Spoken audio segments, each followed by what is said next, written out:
Aloha. Very nice meeting you. Tell you what, I'm going to make this super simple and quick. Next time that we reconvene next week, same time, I would say that we should just record the whole thing and we could go through it. I will keep the banter down and it will be music oriented. Although I do like the expression in the talk. There's no need to bring the other books. The only other book I would say is the Scale and Mode Finder, the smaller one. That's a great one to start with. And then if you have a single book that you would like to bring rather than me provide a book or something here, so we could just do some individual sight reading and notation. That book you told me that you would like to start playing out of, we could do that. It just has some like above and beyond type of notation. So having said that, we could do any piece of music that you really want to. If I cannot figure out what the question is or whatnot, I will ask my teachers and then I will get back to you. Other than that, please follow these things for 5 minutes a day, and I guarantee you within 2 weeks, a month, you will notice the absolute difference. The thing is, whatever you do best in your life, you said fencing, wonderful. It's because you've devoted time to it. So the time that you're going to put on here, I really hope that you enjoy the concept behind this. When we play a C major, it is exhibiting that we have 3 notes, a triad, a 1, 3, and 5. Now the 1, 3, and 5 don't necessarily have a major or a minor seniority to themselves. But when they're in the key of C, C, D, E, F, G, A, B, C, we have 8 notes, but the do's are the same. So technically, in a diatonic scale, we've got 1, the tonic, 2, the subtonic right next to it. 3 is going to be the median, which decides major or minor. The 4 is going to be the subdominant. It draws a little tension because it's the major of the 3 majors. The 5 is going to be the dominant. It draws the most tension in the chord structures. I would say except for the 7th, which does a lot of drawing of tension. We'll talk about that later. The 5 and the 7, they draw the most amount. What happens is all the other notes in the chord want to move towards those, or towards the 1 as we described. So when we keep going past the dominant, we have the submedian. The 6th is called the submedian. It's quite like the 3rd because when we add more chords on top of each other, the 6th becomes special in that grouping. The 7th itself in a key is the major 7th, not to be confused with the note that's in between the 6th and the 7th, which is the minor 7th. The major 7th is naturally found inside of these and is the diminished. We'll talk about ways to alter that diminished when playing chordal structures. So just a little quick highlight. If you're playing a song that has a diminished in it, rather than playing the diminished, let's say in the key of C, we would have the B diminished. We would be able to take that B diminished, and rather than playing, let's say like a 1 for a C, a 2 for the D minor, a 3 for the E minor, and then the B diminished as the 7th, or that's a half diminished. Sorry, let me play a full diminished. When we're doing that, we could play the full diminished. Rather than playing the full diminished, in that same cadence, C, D, E, B, we can play C, D, E, and then B flat as a B flat major. And it's not the same gravitas that the B diminished has, but it is a resolution all the same. We'll get into stuff that's groovy like that down the line. However, for this week, the 2 things I would like you to concentrate on are spider exercises and then teeter-totters. Teeter-totters, seesaws, what we do is we're just shifting back the fingers between one grouping of fingers and then another grouping of fingers. Chords that have bar chords, these aren't really applicable for, because the chords that you're using and derived out of them will be using the secondary fingering group. Case in point, when we play an E major, we have a G sharp, B, and we have an E. So when we have these 3 notes of E, G sharp, and B, we get our triad. All the other strings on this 6-stringed instrument are one of those notes, if not 2 or 3 of those notes. E, B, E, G sharp, B, E. In the key of E major, we got 3 E's, 1 B, 1 G. No, that's incorrect. That is incorrect again. We got 3 E's, 2 B's, and 1 G sharp. So the concept is when we move that G sharp, we get a E minor. It only alters the minor 3rd, the median. So the thing that we learned from this is each time that we go up a fret in these spider exercises, they are a minor 2nd. When we play a chord, if we move the chord up, it goes up in a half step or a minor 2nd or even a whole step. Heck, we can even move up a minor 3rd. So what we do is we concentrate on what those notes are.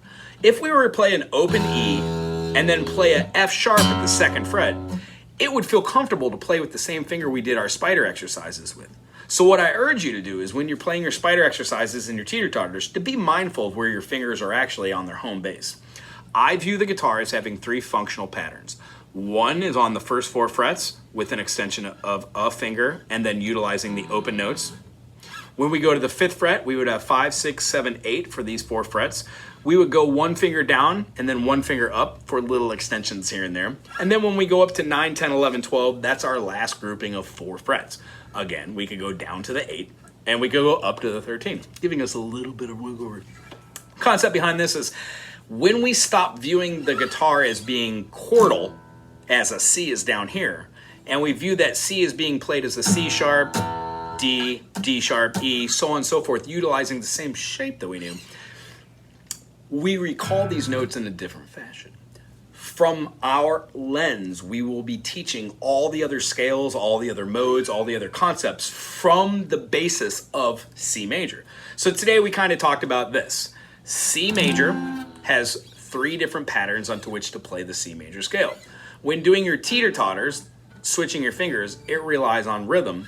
And then the spider exercises are building muscle mass. So let's go through all 3 of those, ending on the scales last. That's where the bee's knees is. The meat and potatoes, if you will.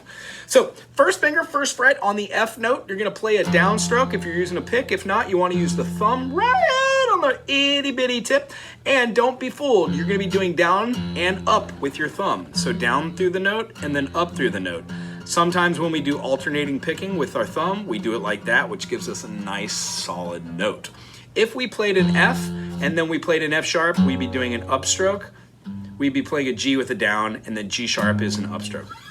You do not need to alternate. If you would like to, another type of lesson is down, down, down, down, or up, up, up, up. Either way, it's an extension of practicing. You don't just do it one way, you do it all the ways. So when we play 1, 2, 3, 4, we move to the 2nd string. That is incorrect. We move to the 5th string, the A string, because the 2nd string is the B string. 1st string, 2nd string, 3rd string, 4th string, 5th string, 6th string. A sharp, B, C, or B sharp, C sharp. You do not need to name these notes when going through, but you will want to do 2 things. Be conscious of your finger going in between this and not playing on the middle fretting, and just play on the middle of the fret. And then I didn't really notice this because we didn't actually strum out or play out, but you looked like your sitting posture was perfect. The elbow needs to swing. The thumb needs to be straight up and down on the back of the neck and not pointed either way. You never really want to wrap it unless you're going for that effect. You want to keep it nice and straight so it's perpendicular to the back of the fretboard. When doing this, this then allows you to get the perfect amount of pinch in between your frets and not ride your fretting. Having said that, you come into this on your own, you're gonna find your own groove. One of the things that you're gonna wanna do too is to slow these whole things down. I noticed the first thing you and I did was right off the bat, we jumped into it. 1 and 2 and 3 and 4 and should be about 40 beats per minute to 50 beats per minute to start with. Even when you're doing the 8th notes, you really don't want them to be like, you want to be 1 and 2 and 1 and 2 and. If you're counting them as 16 notes, 1 E and 2 E and 30-second notes, 1 E and a 2 E and a 1 E and a 2 E and a 1 E and a 2 E and a 1 E and a 2 E and a. When we go through this, we will go over the counting so it will make sense. We will read those notes off of a piece of paper or the monitor, and we will practice them with drumsticks on the drum set and on a stool, and then we will count those out by doing stuff like a 16th note with a middle note missing, as we said. Down, up, rest, down, down, up, down, down, up, down, up, down, up. It turns into rhythmic movements. We will find these in 4/4, 3/4, 2/4, 6/8, 12. We are going to find these in every single time in meter and make sure that you know how to count these and to play through. So 1, 2, 3, 4, 2, 2, 3, 4, 3, 2, 3, 4, 4, 2, 3, 4, 5, 2, 3, 4, 6, 2, 3, 4. When up to the top, go directly down to the bass. If you do this for 5 minutes a day, you will find that your fingers will become stronger. You will be able to flow in between your 1 through 4, 5 through 8, and then your 9 through 10. And once you come to the conclusion is you don't necessarily need to do 1, 2, 3, 4, you could do 4, 3, 2, 1, 4, 3, 2, 1, 4, 3, 2, 1, 4, 3, 2, 1. You can do it in any fashion you want, as long as it's consistent. If it's consistent, that's what builds muscle memory. We are quite literally together putting vocabulary in our tool bag. We are using muscle memory to regurgitate actions and practices that we learn together. And then you will be writing your own syllabus as a result of learning how to practice. I, as I said, did like a 1, 4, 2, 3, 1, 2, 3, 4, 1, 4, 2, 3, 1, 2, 3, 4, 1, 4, 2, 3. They're abstract, but you will find that when you start playing jazz and even, some flamenco Portuguese music, some of the half step and whole step movements that we use, like a whole tone scale from the key of let's say G,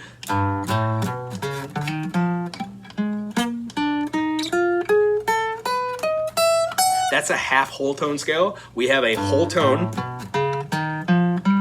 that just skips. So the concept is that fingering mass that we use there, we could use one of two ways. We could use 1 to 2 finger or 1 to 3 finger. When we go through the process of knowing what fingers to use, you will find yourself using multiple different fingers for multiple different feelings. I hate saying it this way, but it's kind of quantum. Where are you going next? If you're right here and you're going up, chances are you're going to want to play with your first finger and then use one of these. If you're right here and you're going down, chances are you're going to want to play with your pinky and go that way. That's why we learn these in different quadrants. So, spider exercise, pretty self-explanatory, muscle builders. Teeter-totters. When we play a downstroke and we keep our hand moving in eighth notes, 1 and 2 and down, up, play, rest, rest, rest, play. We will be switching our fingers immediately after the played note. So if we had a D major, we would play a D major as 1 and 2 and 3 and 4 and. The concept is as soon as we play that on each downstroke to put our next finger, wait 1 beat, and play it out. The concept behind this is your fingers will stop layering and they will just start moving independently of each other and fall on the notes that you want at the same time. This is a great mechanism so you don't have to learn how to play G, D, A, C, E, D. It's not like a chordal structure. You're just doing D to D to D to D. But being able to form that D over and over helps you play the D here, change it to here, and then maybe put your finger back here to play a completely different chord using the cage system. So what we do is we learn to do the spider exercises, building muscle mass. We also learn how to do our teeter-totters so we can take every chord we already know how to play and use it for the functionality of this. I know you see this. An F major is nothing more than an E major in second fingering, moved up, and barred, B-A-R-R-E. So when we go to a G or an F sharp or a G sharp, A flat, A, B flat, or dare I say, C flat, C double flat. When we use these kind of notes, this shape is the pattern that stays with us. So if we can play E here and go up to the 13th and play the same E, great. But knowing we could bar the 12 and play that E gives us a bar chord at the 12th fret. Knowing this kind of information will help in the end, and it's not necessary to know exactly that this is a F note or this is a G note. It will come along through the process of hearing the F down here and the G here, finding it here, and then again, going through the process of seeing these all over the fretboard also is really, really important. But we don't need to, because by the time I'm through with you, you're gonna view the fretboard as, or the guitar as just quite literally being in the key of C. And then that key of C is mobile, that you just change and you move for your desired intention. Our end goal for me, for you, is to show you what the minor progression and what the major progressions are for a harmonic progression movement. To show you that all music is essentially the same, we use the 1, 2, 3, 4, 5, 6, 7 in different forms, and then we kind of just reach out to different forms of those chords utilizing notes that are inside that 1 P8, that octave, or outside, by either calling them C add 9 or calling them C9. And there's definitely a difference. C9 just adds the D note. C7 with a D is called a C9 because you already had the 7 present. We'll talk about stuff like that and more, but lastly, I want to leave you on the scales. Scales themselves, if I played a C, my finger would be on the 3rd fret of the C. Playing a C with my third finger, the D note is open. Second finger would play the E, half step to the third finger for the F, open string for the G. Second finger goes down on the second fret for the A, open second string for the B note, and first finger down on the first fret of that B string for the C note. Now these are just 7 notes of that, but you can use all notes around that. E, F, G, A, B, C, D, E, F, G, A, B, C, D. Sorry, that was the wrong finger. D, E, F, G, A. And that's as far as you could go with all your fingers with the first, fourth, plus 1 finger extension using a C major scale starting not on C, but in a note in C. It's a mode, yes, starting with E. That would have been E Phrygian. And I wouldn't have gone just to A, but those are all the notes that are possible. The next scale that we would do from that C would be doing the same C chord, but playing it more like a bar chord using our second finger on the third fret. Same note, but now we're omitting the first fret and all the open notes. C at the third fret, second finger. Pinky at the fifth fret for the D. First finger at the second fret on the D string for the E. Half step again for the F. We're gonna go a whole step to the fifth fret with the pinky for the G. Right above on the second fret is gonna be our next note, the A. Whole step to the fourth fret for the B, and then pinky for the C. That's our half step resolution. Remember, 1 is a whole step, half step. Whole step, whole step, whole step, half step. And then finally the last one that isn't C, D, E, F, G, A, B, C, C, D, E, F, G, A, B, C, starts with the first finger, third fret on the same C note. Skip the second finger and play with the third finger on the fifth fret of the same string. Play the pinky on the seventh fret of the same string. Scoot up horizontally, not sharply, to the next string, the D string, and play the third fret. Play again the fifth fret, play again the seventh fret using the same corresponding fingers. The only time we're going to be playing the fourth fret and the middle finger will be for the seventh of the chord, which is super special. And then a half step goes to its resolve. Whole step, whole step, whole step, whole step. I'm sorry, that was a half step. Whole step, half step, whole step, whole step, whole step, half step. These are the 3 scale locations that I use all over the fretboard. I don't even care if I'm in the key that I'm in, because I know if I shift my hand one way or another, I will find the modal structure within that key to be able to play. I personally play harmonically. I don't choose one key or a scale or a preference. I just hear the key and then I play over them because I've practiced all the modes and all the scales to their entirety. Meaning I think that I play them. Now here's how you practice these things. Pick one of those scales and play 1, 2, 1, 2, 1, 2, 1, 2, C, D, C, D, C, D, C, D. Now play with fingers that are incorrect. You never want to do that. You never want to skip a fret and not leave a finger skipped. However, when you do, you realize that might be eventually one of the things that you do for a whole tone scale. When you play 1, 2, 1, 2 with the beginning of these, I would say 1 and 3 fingers work well together, 2 and 4 fingers work together. But when we do this, we're exhibiting 2 notes. C, D, C, D, C, D, C, D, D, E, D, E, D, E, D, E, E, F, E, F. See where I'm going with this? These are all 2-note movements, 2-note scale patterns. What happens when we do 3 notes? C, D, E, C, D, E, C, D, E. It changes the way your hand relates to your picking pattern. So you do it with a downstroke, upstroke, downstroke. You try it with an upstroke, downstroke, upstroke. You try it with a downstroke, downstroke. Won't work because it's the same string. But the next time when you do upstroke, you could do downstroke, downstroke to do the economical. Or you could do it the other way around, where you have a upstroke, downstroke, downstroke, and then a downstroke for the 4-note pattern. When you get into 6-note patterns, 1, 2, 3, 4, 5, 6, 1, 2, 3, 4, 5, 6, C, D, E, F, G, A, C, D, E, F, G, A, B, D, E, F, G, A, B. We practice these in notes, so when we're playing something like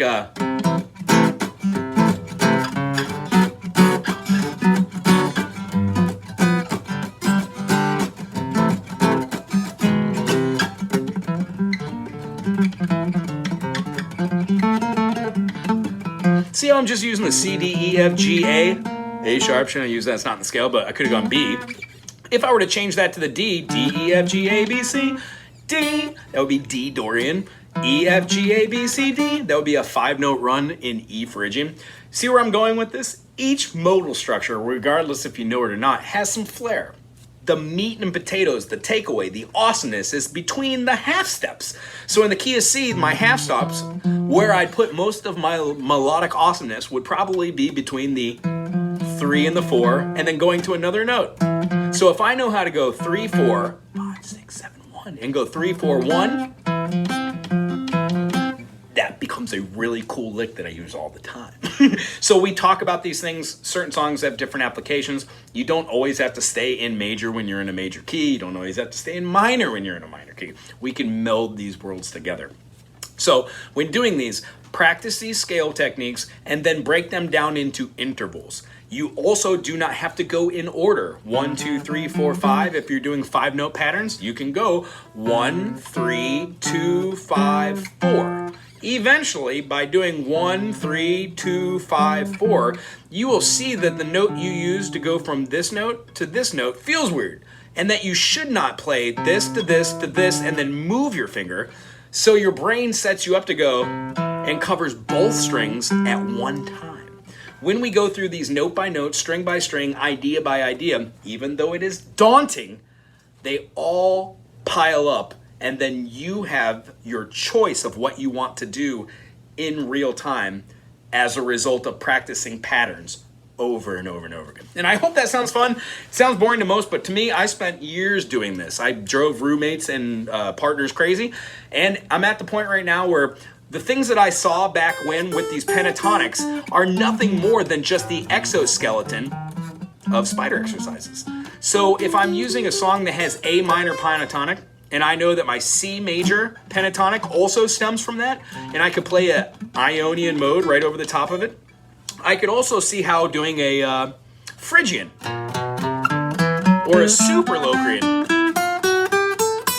doing these kinds of chords over here doesn't make sense until you get your pattern recognition and runs, and then you will find these patterns and these kind of concepts in all of your favorite music. And then hopefully the goal is to get you to start writing this music too as well. Anyway, this has been a long video. I apologize. I hope all of this stuff came across well. If it was a little too wordy, please tell me. I will rearrange the way that I dictate this out for our unit. And if we're just going to record the thing and you're going to go back on these and watch these yourselves, we'll probably cease the recap, because I do all my recaps at the end of the day. I take an extra 1.5 to 2 hours to do all my students in a day. It's not on you. I just want to make sure that I'm not doing double work and that you're learning the most efficiently from these processes.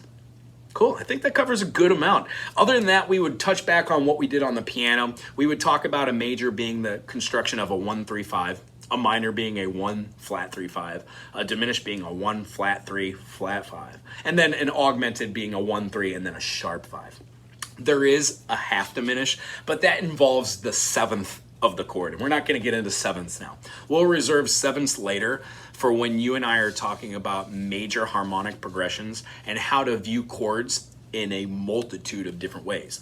What we will do at that point, if you're so eager, is to take songs that you like, find out what the patterns are, put them in a chordal structure by using the Roman numerals, by doing something called chordal analysis, and then we will see that if the melodies that have been written over the chords are actually natural, flowing and free, awesome progressions, or if the reason why it is awesome into and of itself is because it breaks the rules of music. And sometimes we find that most music that we really enjoy, well, it is that. Most music that I enjoy is somebody who already understands music breaking the conceptual rules and then redefining it through their own, free will.